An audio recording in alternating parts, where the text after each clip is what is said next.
I just realised I had the intro running that whole time on my screen, but it hadn't actually gone live, so none of you guys saw any of the like long intro, other than like the last few seconds of it, I guess. But oh well, guys, hello and welcome to FPL Mate, your best mate for fantasy Premier League content for the 2023-24 season. My name is Dan, and this is not the deadline stream. This is not the deadline stream. No, this is the press conference roundup video. This is the final decisions video, and the reason we're doing this as a stream and not a video is because the press conferences are literally going on right now as we speak. So if I was to wait until all the press conferences were finished and then record a video and then edit the video and then process the video and then upload the video, you guys are not going to get any of the information that you're looking for until probably after the deadline, to be fair. So that's no good whatsoever. So we've got a couple of press conferences to do that will fill in the gaps as this stream goes through. By the end of this stream, we should have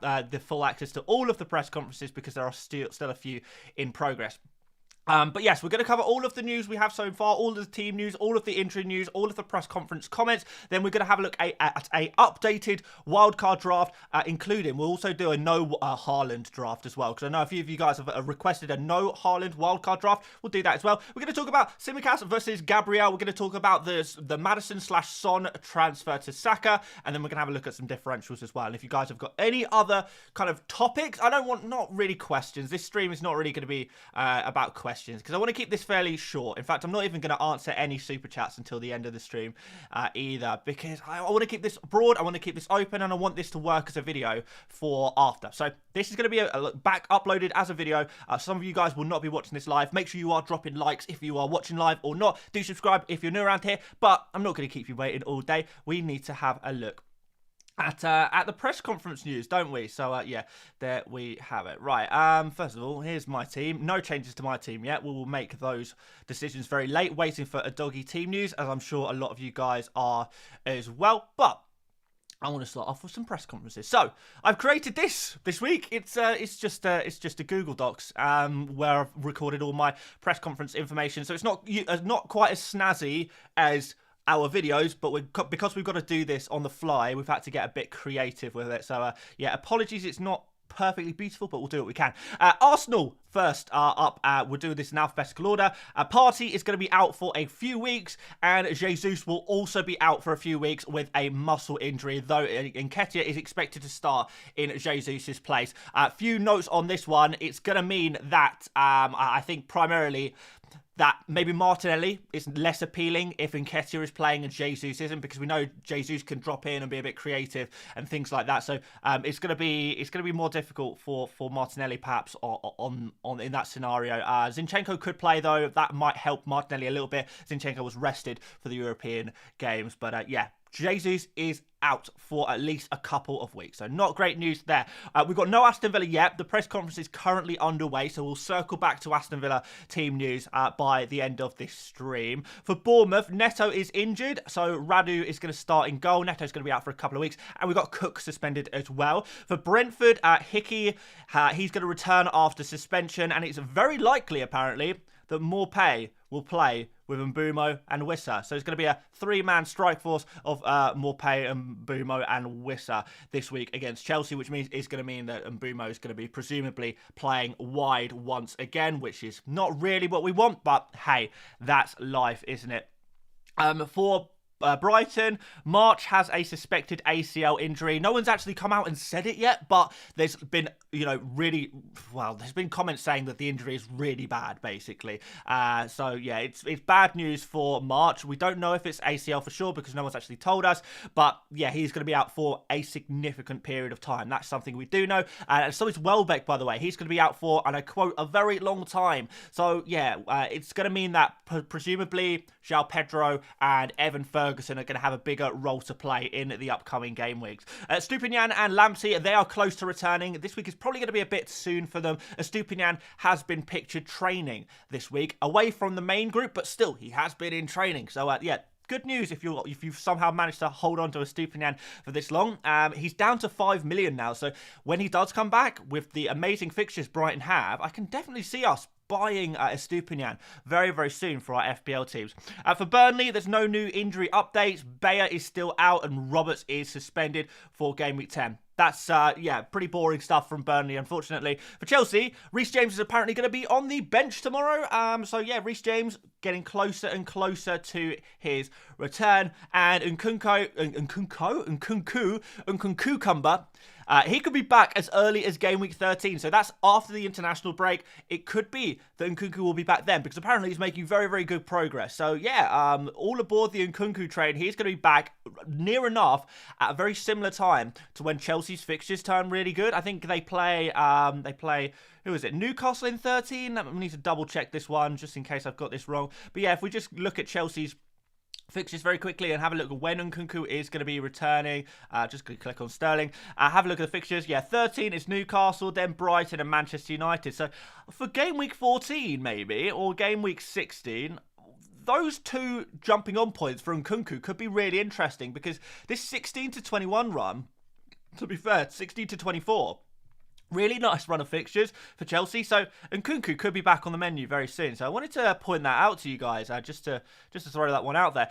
We've got Palmer, Sterling, and Jackson. Apparently, the manager, Pochettino, he doesn't care. He doesn't mind who takes the penalties as long as it's one of Palmer, Sterling, and Jackson. And apparently, when Chelsea play, it's going to be between Palmer, Sterling, and Jackson, deciding between themselves who is going to be the penalty taker at any given moment. Now, I would probably hazard to guess that because Palmer has been scoring his penalties, he will probably continue to take them until he misses one, and then maybe it passes on to the next player. But I don't know. That's just a guess, a speculation of how they are going to work. We know that Sterling was quite keen to take that last penalty against Arsenal, but Palmer ended up taking it. So, yeah, I just wanted to put this out there. It came out in the press conferences that basically Palmer is not guaranteed to be a penalty taker.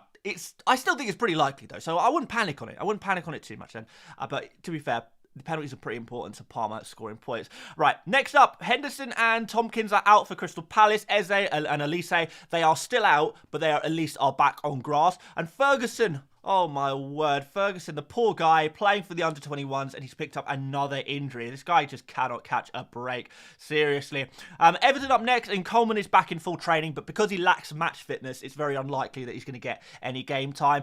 Dele Alli and Andre Gomez, they are still a bit away. Not sure exactly what that means, but they're not going to be available quite yet. And of course, Young is suspended after picking up a red card last week against Liverpool. On to Fulham, Tete, Tosin and Traore are still out for a couple of weeks.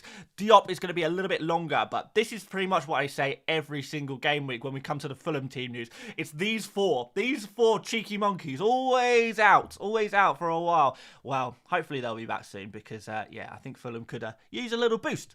The cheeky devils. Right, next up, Gakpo. Now he is back and available. Robertson, Doak, Bajcetic and Thiago, they are still out, and of course Jones is still suspended. But Gakpo's back. That is going to definitely impact our Darwin Nunez and Diaz ownerships. But is it going to affect Salah? Probably not. Salah, of course, didn't start the game, the midweek game. So Salah is pretty well rested, actually, which is good news. Unfortunately, Darwin did start the midweek game, so I don't really know what that means, to be honest, but I guess we'll find out very soon.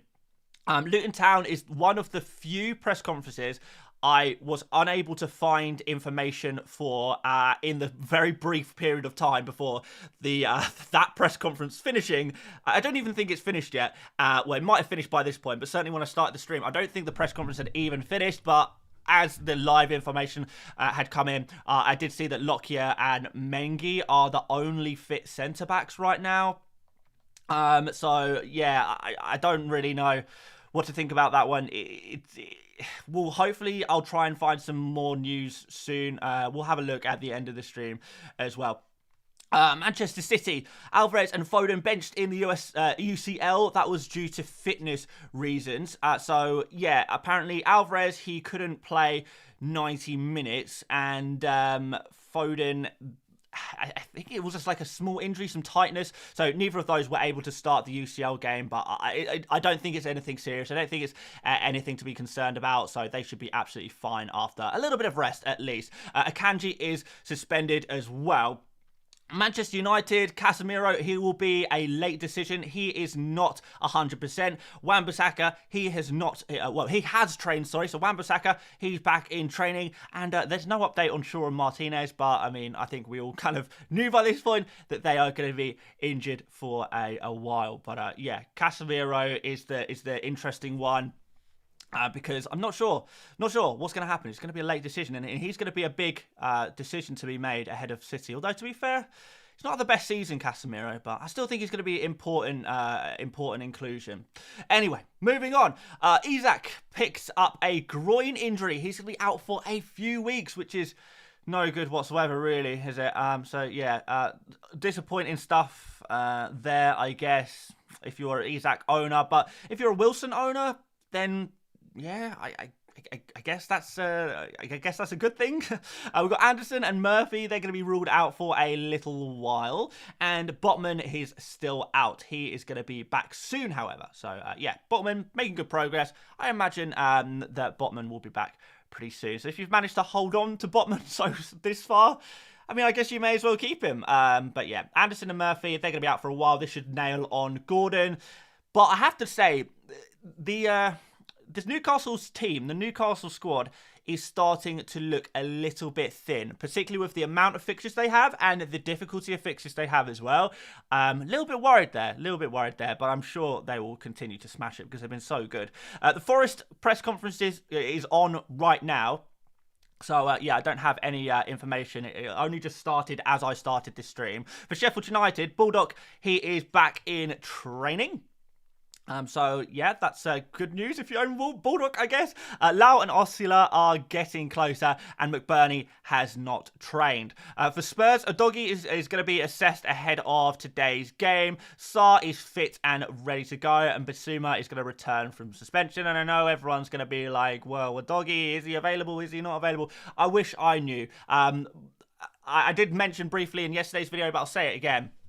I think he is a player that very much suits this game. So if he is like even almost available, I do think he will play because his just playstyle suits this game against Crystal Palace. And I think I think Spurs will really need him. Obviously, there's no Davies really right now. It would probably be Emerson going out and playing in that wing-back role, I guess. So, yeah, I'm not sure that's really what Spurs want from this game, to be honest. But it is going to be down to fitness. He would have trained yesterday, which is good. It was only muscle tightness, so it's not like he's out. You know, we've heard similar things of players getting muscle tightness early on in the week and training later on in the week, and it being absolutely fine. Just managing that workload. So yes, I know you guys want Udogie concrete news. We don't have that right now. All we can do is predict, and hopefully, when we do the deadline stream later, we're gonna have we'll have some proper news. So yeah, let's see what happens there. Anyway, need a quick swig because I spoke a lot all in a row and my throat is drying out. I need that lubrication, guys. Anyway, West Ham United. Emerson, he's suspended after 5 yellow cards. So Foul has muscle tightness as well. So another player with muscle tightness, although this is more... This was more recent, I guess. And Creswell and Johnson, they are back. They were in the squad for the Europa League for West Ham. So, yeah, we could see them start to get some game time for West Ham, which is very, very nice. Anyway, for Wolves, and that's our final team, Hodge is out for 8 weeks. As a late call is going to be made on Bellegarde, and Lamina and Semedo are going to return after suspension, and that is everything. Well, sort of everything, other than Nottingham Forest and Aston Villa, but we're going to circle back to that at the end of the stream. Damien JT, thank you very much for becoming a member of the channel, by the way. I do appreciate that, my friend. Let's move on.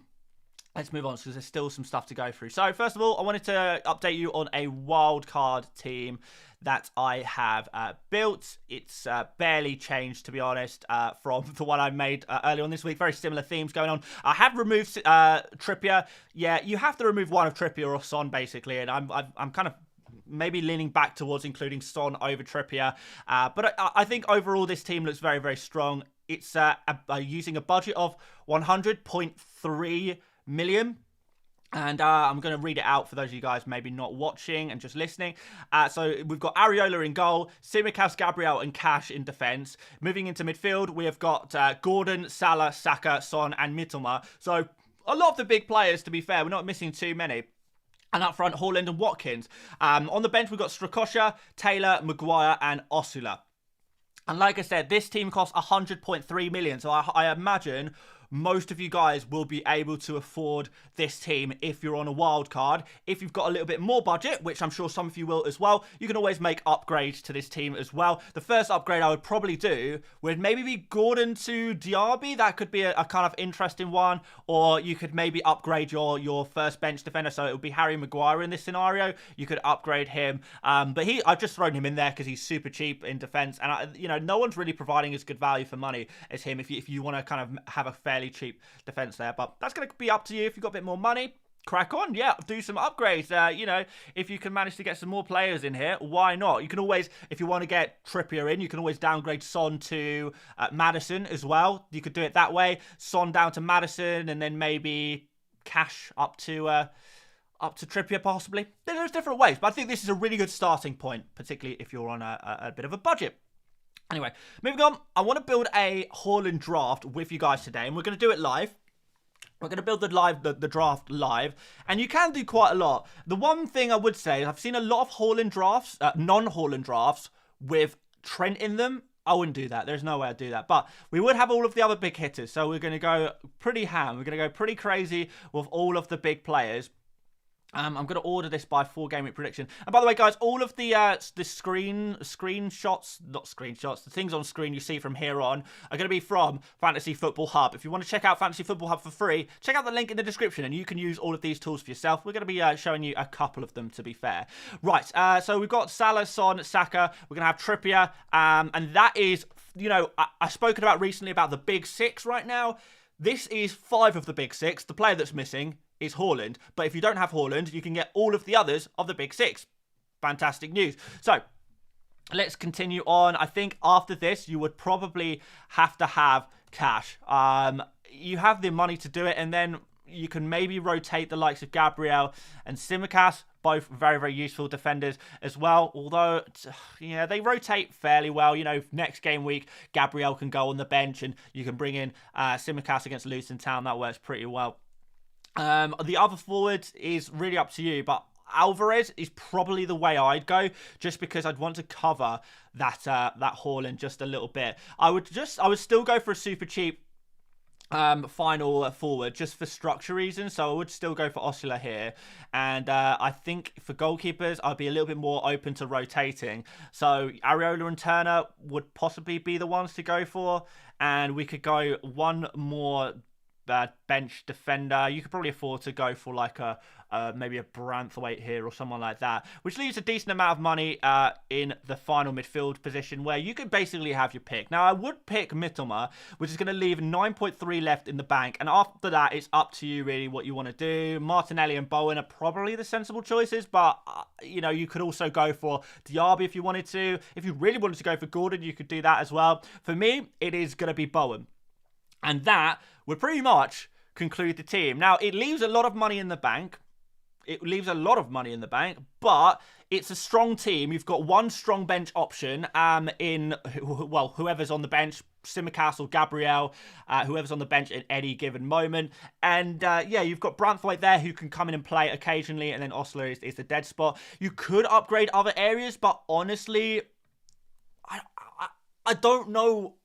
I don't know where you would upgrade this, to be honest. I think this is pretty much as good as it gets. I mean, seriously, guys, like, who else would you even want? I mean, I guess you could take an Estupinian and just hold him for future game week. You know, you could replace Gabriel or Simicast and put in a Estupinian and just hold him ready for when he comes back. That's definitely an option. Aside from that, I don't know where I'm spending the money. Like, I'm not really up for like picking up more expensive goalkeepers. I know some of you guys will be tempted to go for expensive goalkeepers if you've got all this money in the bank. But honestly, I'd probably rather just save it for a rainy day and have that in my back pocket. But this is kind of my whole point of why I'm not so keen on the no Haaland drafts. Is because it either leaves a load of money in the bank or it screws you structurally. Because if you start spending too much money on the bench, if you want to, you know, rejig your team a little bit, well, you'll just use your wild card. So you can't use your wild card as an easy out. If you want to kind of move the money from your bench back into your starting 11, it's going to take several transfers to do that. If a big expensive player comes up and it looks really good, or if you want Erling Haaland back and, you know, you've spent, an extra, I don't know, 2 million on a bench forward that you're never going to play, an extra million on a bench defender that you're literally never going to play, then what's the point? You know, you're never going to play them, you're never going to start them, you've got all of these better options, and all that's going to happen is when you get to a point where you want to get Haaland back, it's going to take you like 4 or 5 transfers just to bring in one player, which is just ridiculous. A lot of those transfers will be completely wasted, dead transfers on just bringing in super cheap players for your bench. So yeah, it's up to you. Just throwing out my opinion there. I guess that's what this channel is all about. So, yeah, there we go. Let's move on. So, we've got the no Haaland draft. It'd be something like this. It looks, I think, pretty decent, to be fair. So, a lot of people asking the question this week, Gabriel versus Simicast. I don't really know how to kind of really talk about this one. Sultan, I'm going to come back to super chats at the end of the stream. So, yeah, I'm not ignoring you, but we're going to do super chats at the end of the stream. Yeah, I don't really know how to display this conversation because, like, well, Simicast has started one game for Liverpool. He was rested midweek, which is, I guess, good. But, yeah, I don't really know how to compare these two players statistically. So, we're probably just not going to do that. I'm going to zoom out a little bit, actually. So, we're not going to do that. We're just going to throw this on screen as a rough, I don't know, visual cue. But, basically, you've got two players. Simicast is probably not going to play every game. He might get taken off before 60 minutes very, very occasionally. But in general, is a very strong asset when he's playing. He's on some set pieces. He has a decent amount of creativity. And he's obviously just a nice, cheap 4.5 million playing for Liverpool, playing at left back. It could be pretty good for him. Like, it genuinely, like, Simicast, if he plays, could be really, really good. So, yeah, fantastic pick. I think Gabriel is also a fantastic pick because we have Arsenal, who are the second best defence in the league statistically on the underlying numbers throughout the season, doing really, really well defensively. I think Gabriel is slightly more likely to get bonus points and clean sheets than Simicast, but Simicast is more likely to get attacking returns. But what should be said about Gabriel is that when he does get attacking returns, it's going to be corner headers. Now, he hasn't scored yet this season, but in the last 2 seasons for Arsenal, he scored 8 goals. So that's like, what, a goal every 10 games, 9 games maybe for Arsenal. And when we're looking at when teams are likely to score those goals, well, Sheffield United have conceded by far the most headed chances, particularly from set pieces, than any other team in the Premier League. So Sheffield United are a team that really, really do struggle from set pieces, and they concede a lot of headed chances. They just haven't quite got it going on with their centre-backs, I guess. And Gabriel is obviously the primary, heading aerial threat like player for Arsenal. So therefore, if Gabriel does score a header against Sheffield United, the same way as we saw with Burn and Botman a couple of weeks ago when Newcastle did it, then you shouldn't be surprised. You can roll the dice here. You will still be lucky, don't get me wrong, if you get a headed goal in any game. You need a little bit of luck to do that. But I think going for Gabriel ahead of Sheffield United is one of those games where you're making your own luck. I do also trust Arsenal for clean sheets. I really, really do. They've got Sheffield United, Newcastle, Burnley, Brentford, Wolves and Luton in the next 6. Now, aside from that Newcastle game, I would not be surprised to see Arsenal get 5 clean sheets in 6, which is definitely good enough when we're going for a defender. Even if we don't get any attacking returns or bonus points, that's still good enough. If you can get 4 or 5 clean sheets out of that run, then that's going to be really, really good.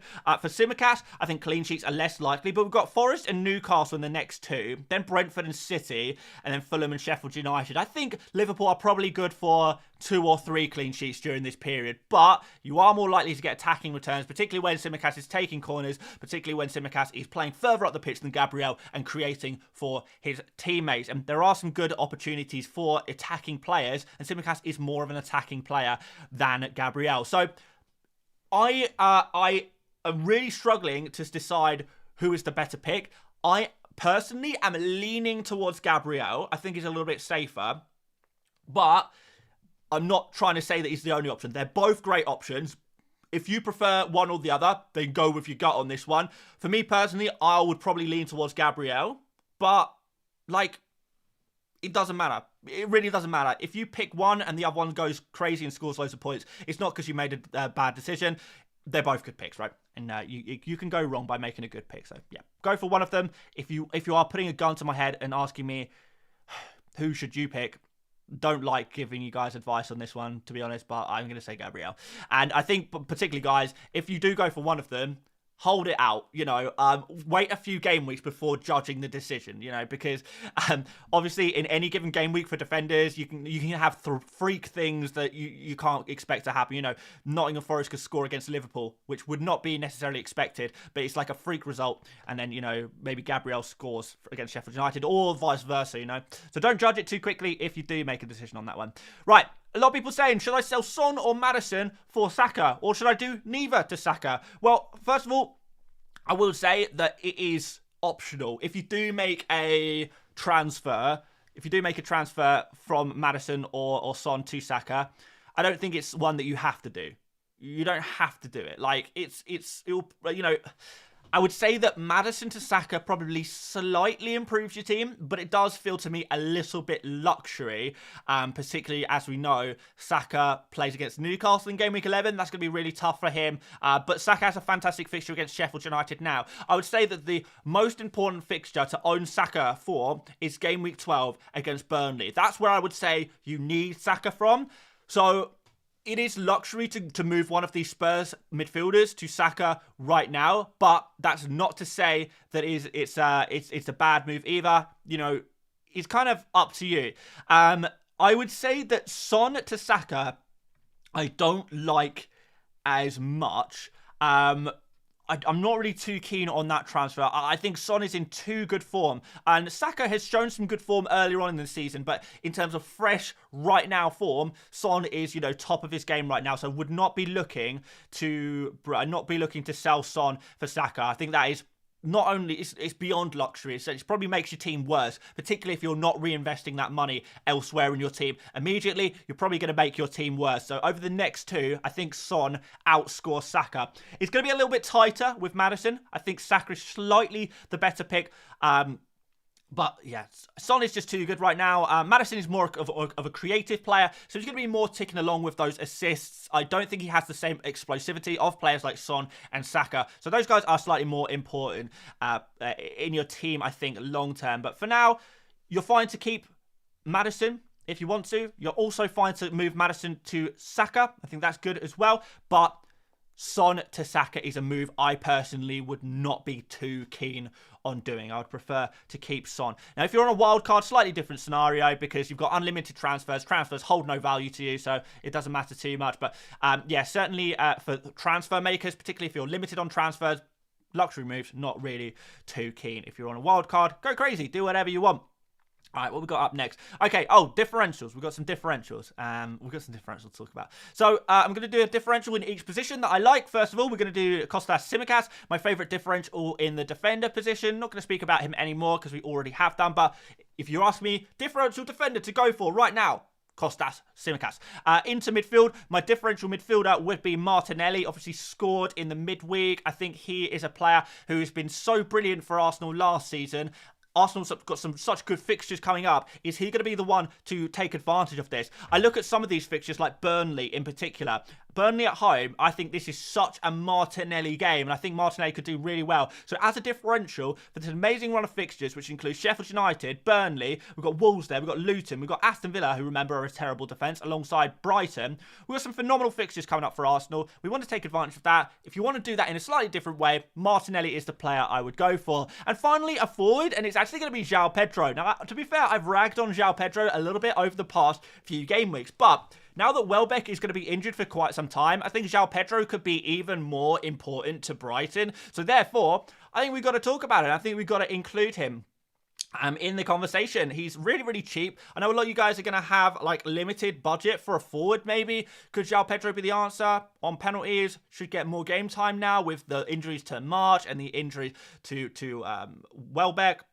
I think possibly so. You can play, if he plays in the 10, maybe Fati moves out to the right wing. If he plays as a number 9, possibly as well, with Fati in behind him. Not exactly sure how they're going to set up, but João Pedro should have an important part to play in the upcoming game weeks. And we know that Brighton have some really good fixtures coming up. We've got Fulham next, then Everton, then Sheffield United, then Forest after that as well.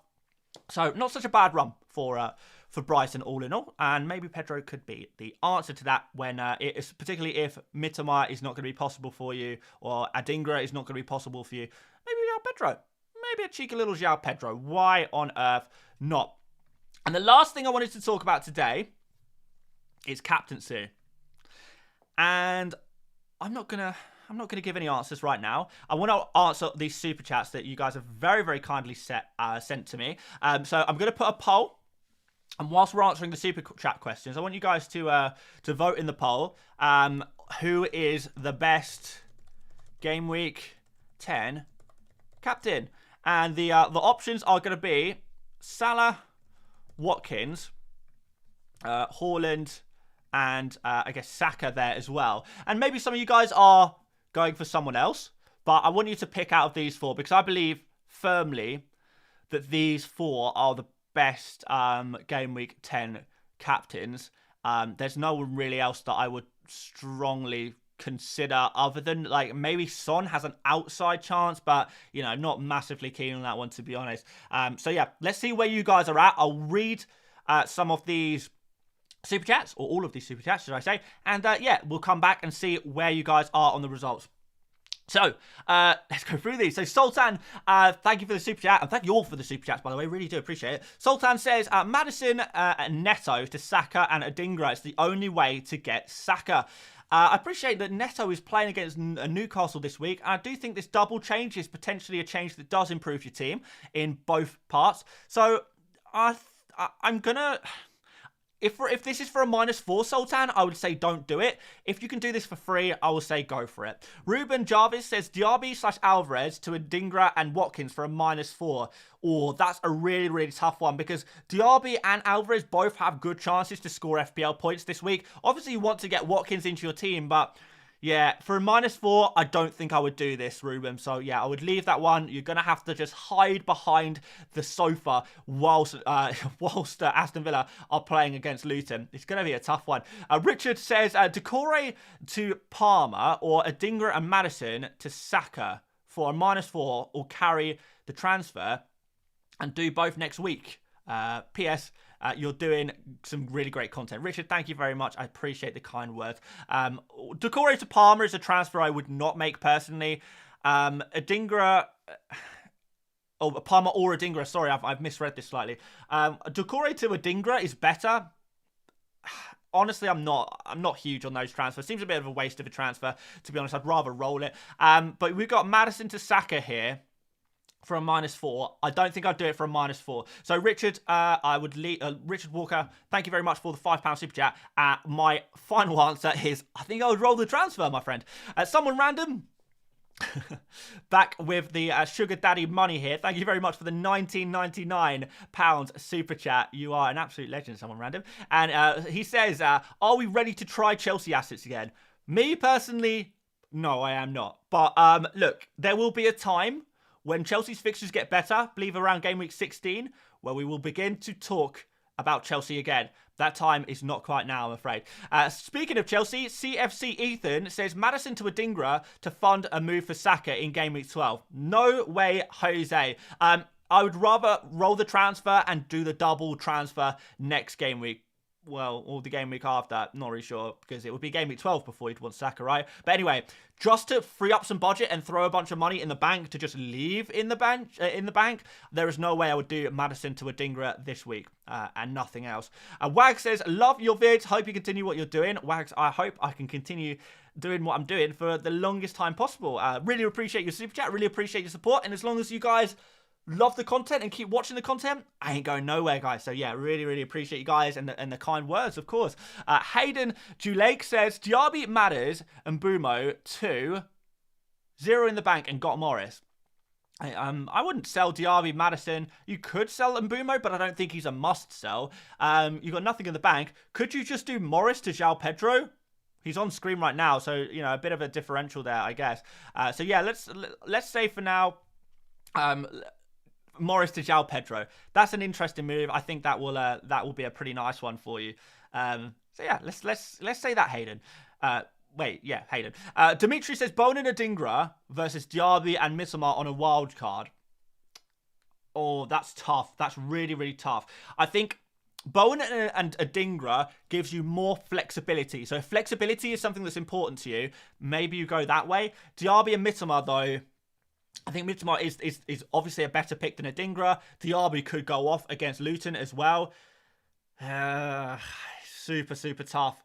I think if you can find an escape route from Diaby, then go for Diaby and Mitoma. Because I feel like Diaby is going to be a player who you might not necessarily want to own long term. So you should, if you can start to identify now a player you like the look of, that you can replace in a few game weeks for Diaby, then I would go for the Diaby and Mitoma combination. If you can't do that, Bowen and Adingra is possibly the way. Sesk74, $4.99 super chat. Hey Dan, we missed your tweets the other day. Sorry, man, but I am staying off. I'll come back soon. I will come back soon. We need to come back because we need Twitter to do the 100 experts videos, and I really hate that I missed a week of 100 experts, and I do apologize for that, but had to do it for my own sanity, really. But I will come back to Twitter very soon. Could you help me pick a solid defender? Okay, I can give it a go. I can try. So you've got 4.5 million, and it can't be Tsimikas or Maguire. Do you need to play him this week? Maybe we can use a Fantasy Football Hub tool for this to give us some ideas. This is like what I always do. If I'm like looking to, if I just want to get some, generate some ideas for myself, I kind of do something like this. So I'll go on the points predictor tool. Go to 4.5 million or less. I put a range for predicted points. We already know Tsimikas is going to be at the top there. But we have got some other interesting players. So we've got Aguerd, Veltman, Zuma. Do I really trust the West Ham and Brighton defences? Not really. We've got Mitchell here. Region. Like, if they're going to be, like, you don't want Maguire either. Is Ezri Konsa 4.5 or is he 4.6? Ezri Konsa is possibly a player I'd go for. He might be 4.6 though. Oh no, he is 4.5. Alright, so yeah, you're between Powell, Gahey and Konsa, in my opinion. One of those three. Pick your favourite out of those. Maybe Konsa has the best fixtures, but Gahey, I feel, plays for the better defence. So some options there. But yeah, I think Konsa, in fairness, I think Konsa looks pretty good. Looks pretty good. For a decent period of time as well. Up to you. Depends when you're going to need to play these players. That's also a big factor as well. So hopefully that helps anyway. Hopefully that does help. Right, A, with the $5.49 super chat on a wildcard, Maguire and Taylor and Mitoma, 0 in the bank, or Gahey and Dunk, transfer to Estupinian when fit, plus Palmer, minus 0.2 in the bank. I think I'll go for the first option, to be honest. Maguire, Taylor, and Mitoma. I don't like the Brighton defence at all, other than Estupinian. If you want to have Estupinian in your team for when he is fit, just bring him in now. Don't like the idea of holding on to him, holding on to Dunk and then making a transfer later down the line. Waste of time. Dunk is not a good pick anyway, so it's just pointless. You're probably not even going to want to play Dunk. Can't play Gahey this week either. Yeah, I'm not really keen on that super strong bench which you're kind of creating there, A. So yeah, I'll go for the first option: Maguire, Taylor, and Mitoma. Nate Miller says, "Yo Dan, bring in Saka, replace Diaby or Maddison. Cheers, mate." Oh, tough fixture. If you can afford to go Diaby straight to Saka, then that is the one I do. But beware, if Diaby goes off against Luton Town, you're just going to have to deal with it. It's something that could happen. Maybe you could just wait before pulling the trigger on that move. Maddison to Saka is definitely an optional move, but it is luxury. And again, don't be too upset or surprised if Diaby and Maddison outscore Saka, because there's not too much difference in quality between these players, particularly in the immediate term. But Maddison to Saka, I guess I would lean towards, just because I'd be afraid of Diaby hauling against Luton. Jim Kehoe, €11.99 super chat. Very, very generous, Jim. So generous, it made me cough. No Salah in my team. I've missed the boat. You haven't missed the boat, Jim. You've never missed the boat. So I'm captaining Watkins ahead of Saka. Going to need a miracle to keep up with everyone else. Most stressful FPL captain decision this year. I do agree with that one. It is a big, dangerous captaincy decision, isn't it? Particularly as Salah seems to be so popular, but I don't even think he's the best captain option by that much. He's like a decent captain pick. Don't get me wrong, but I don't think he's like the standout captain, as a lot of people making him out to be. But yeah, I think Watkins is fine. I'm thinking about captaining Watkins myself. To be honest, it is stressful though, Jim. But good luck. Good luck. Frederick says, should I transfer Neto or Decore for Adingra in? I guess Decore. Because Decore long term, you're probably not going to want. Where Neto, after his bad fixture against Newcastle, we do start to get some good fixtures again. I think it's Burnley versus Wolves in game week 11. Off the top of my head. So, yeah. But anyway, guys, let's... I'm going to try, first of all... We've got one more super chat from Jonas, whilst I try and find the final news from press conferences, which, fingers crossed, I will be able to. But we got Jonas Atwood says, Maddison/Neto out for Saka and Adingra, or Martinelli and Mitoma in. Okay, I think I see what you're trying to say here. For a -4, no. For 3, I would do the Saka route. A says, on a wildcard, nothing in the bank, would you do Archer to a 4.3 million forward? Yes, if you're literally never going to play them, then yes, that's exactly what I would do. Right. Rich Bedford says, would you choose Simicast or Gabriel, and would you choose Adingra or Cole Palmer? I choose in the immediate term, I'd choose Adingra over Cole Palmer. Simicast versus Gabriel is up to you. If you're asking me what I would do, I would go for Gabriel personally. But that's just me. They're both great options. To be fair, in both of those questions, they're both great options. So there's no desperate need. Right, I've got some team news from Aston Villa. I'm not going to write it into the table, but I'll throw the table on screen anyway, just for consistency, I guess. But yeah, Aston Villa, long-term absentees are Tyrone, Mings and Buendia. They're going to be out for a long time. Jacob, Ramsey and Moreno, they're not ready yet either. And that's about it. So no real news other than Ramsey and Moreno aren't ready to play yet. No changes there. So it's same as usual for them. Do we have some Nottingham Forest news? Can I find any Nottingham Forest news? Do people care that much about Forest news? Shall we just skip that one? I don't know what else. Brentford was missing something, wasn't it? So we've got Hickey returning, Morpay, and I think there's a bunch of other players who are out. Sharda, Lewis Potter, Damsgaard, Henry, De Silva, Tony, obviously, Baptiste. Yeah, all of those players are out for Brentford still, which just leaves Nottingham Forest. Let's try and type in Nottingham Forest... press conference. See if anyone has put anything out yet. I can't find anything very easily. Maybe we'll come back to that one. Liam says we care about Forest. Yeah, maybe we'll have to come back to that one in this stream later, the actual deadline stream, because obviously this is not a deadline stream. But guys, we have reached the end. We've covered everything I wanted to cover today. Appreciate you guys joining me in the chat today. We've got one more.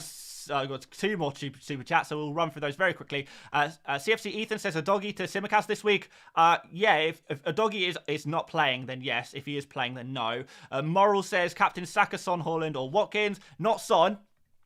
And our poll says that the second best option is Watkins. I'm going to end our poll there just before we end the whole stream. And our final results, guys. Who is the best Game Week 10 captain according to the FPL Mate audience is Salah 59%, Watkins 22%, Haaland 9%, and Saka 8%. So we really are looking at it's this Salah week most of all, but Watkins is certainly very, very high up on the preference list as well. So it seems like Salah is the safe captain. Watkins is a good backup captain there as well. Haaland and Saka falling quite far behind, to be fair. So we're between Salah and Watkins, really, for captaincy. So there it goes. Guys, I'm going to end the stream here. If you did enjoy it, make sure you drop a like. Make sure you subscribe if you're new around here. This will now go up as a replay. So if you've missed watching any of this stream, it's going to go back up now on YouTube as a replay. So you can catch the whole thing, get all of the team news on your screens. We're going to be back again for the deadline stream. We'll be back in a couple of hours around 5:30, somewhere around there, and we'll do the proper deadline stream and answer some more of your questions. So make sure you are joining me there, and also we will we'll try and get some early team news from Spurs. We've got it before. I think we might be able to get it again. We've got actual early team news from Spurs before, so yeah, like directly to me, like not even me just finding it off some like another FPL content creator. I do actually have a Spurs source, so, which I know, crazy. I can't believe I'm a guy with a source. But yeah, hopefully we'll get some Spurs news, so I'll try and get that for you, unravel that before the deadline. Some random final super chat for £20 for some reason. You are a crazy man, someone random. You really are, but really appreciate you, dude. You're funding the channel. I see ya, Miss Son in the polls. Come on, you Spurs. Yeah, he's not going in the polls, I'm afraid, my friend. But if you want to captain him, go for it. Oh, we've got one more super chat here as well from Cesc. I'm trying to leave, and you guys are giving me money. I really appreciate it. Don't get me wrong, but I gotta go. Cesc says, is it worth going without Trippier and cash to get Son, Saka, Mitoma, and Salah? I'm on a wild card. Yes, Trippier is one of those players that you can sacrifice if you really want to. It's cut up to you. If you're not a huge fan of Trippier, then you don't have to have him. You might be able to get everyone else. So, right. Thank you so much, guys. Really, really appreciate the support today. The super chats, the likes, the comments, everything. You guys are legends. We'll be back in a couple of hours for the final deadline stream. But aside from that, thank you so much for watching once again, and I will see you later, mates. Bye-bye.